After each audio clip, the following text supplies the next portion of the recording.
भारत में लगभग 5% भूमि वेटलैंड की श्रेणी में आती है, जो कि 15 मिलियन हेक्टेयर भूमि को कवर करती है। आज के समय की आवश्यकता पर्यावरण के साथ साथ वेटलैंड यानी आर्द्र भूमि की भी सुरक्षा की जाए। इसकी शुरुआत हम कर सकते हैं, जैसे कि अपने आसपास की सफाई और प्रदूषण को मुक्त कर। चलो आओ दोस्तों, देखते हैं हमारा वेटलैंड के नुक्कड़ नाटक। हम तो कचरा फैलाएंगे, सफाई कर्मचारी आएंगे, कचरा उठाकर चले जाएंगे, इसमें हमारा क्या? अरे भाई, ये सब क्या कर रहे हो? दिखाई नहीं दे रहा कचरा फैला रहा हूँ। अरे यहाँ काहे कचरा फैला रहे हो? और क्या अपने घर में फैलाऊं? हाँ, अपने घर में कचरेदान में डालो ना। अरे क्यों झगड़ रहे हो? क्या बात हो गई? अरे भाई देखो ना, ये दलदली जमीन खराब कर रहा है। अरे तुम ना समझ हो क्या? तुम्हें पता नहीं है कि दलदली जमीन को गंदा नहीं करते? यहाँ प्रदूषण मत फैलाओ। अरे ये प्रदूषण से क्या होगा? वाह, प्रदूषण का गहरा प्रभाव तो तभी समझा जा सकता है कि किस कारण से जल की आपूर्ति और जल विविधता पर गहरा प्रभाव पड़ता है। तो तुम यहाँ कचरा मत फैलाओ। अरे भाई, मैं भी इसे यही समझा रहा था। अरे सुमन, जानती हो हमारे जो कमलेश भाई है ना, उन्हें डेंगू हो गया है। डेंगू? हाँ, डेंगू तो होना ही था। वेटलैंड्स जो कि नेचुरल फिल्टर का काम करते हैं और पानी को साफ रखते हैं, और इस पानी को गंदा होने से नालियों का पानी बनाकर तो बीमारियां तो फैलेंगी ही। अरे आपको पता है, जो हमारे रमेश काका है, उनको मलेरिया हो गया है। मलेरिया? हाँ, मलेरिया।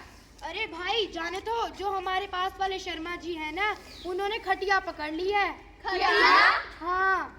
अरे मुझे तो समझ ही नहीं आ रहा, हमारे गांव में हो क्या रहा है? कभी किसी को मलेरिया, कभी किसी को डेंगू, तो कभी कोई घटिया पकड़ लेता है। मुझे लगता है कि हमारे गांव में किसी चुड़ैल का साया है। चुड़ैल? हाँ, चुड़ैल। मुझे भी लगता है कि हमारे गांव में किसी चुड़ैल का साया है, तभी तो सारे गांव वाले बीमार पड़ रहे हैं। अरे ये चुड़ैल वुड़ैल कुछ नहीं होता। अरे तुम अभी झगड़ो मत, इस बात का उपाय ढूंढो। अरे मैं एक बाबा को जानता हूँ जो भूत प्रेत पकड़ते हैं। तो तुम उन बाबा को बुला कर ले। शर्मा जी बाबा जी को लेने गए हैं। अखंड व्यंजन बाबा जी की जय हो। अखंड व्यंजन बाबा जी की जय हो। बोलो, क्या समस्या है? बाबा जी, हमारे गांव में कभी मलेरिया, कभी डेंगू, तो कभी कई लोग खटिया पकड़ रहे हैं। अब आप हमें इसका उपाय बताइए। इस गांव में किसी भूत का साया है, यज्ञ करना पड़ेगा। तो फिर आप हमें सामग्री बता दो। 10 किलो गेहूं, 10 किलो चावल, 15 टोकरियां और 15 का इंतजाम किया जाए। ठीक है। ये लीजिए बाबा जी। इसी जगह पर यज्ञ होगा, सफाई की जाए। लो बाबा जी, सफाई हो गई। चलो यज्ञ शुरू करते हैं।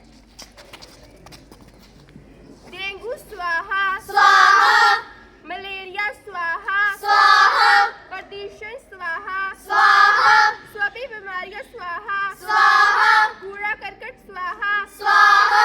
यज्ञ समाप्त हुआ। अब कुछ प्रण लेते हैं।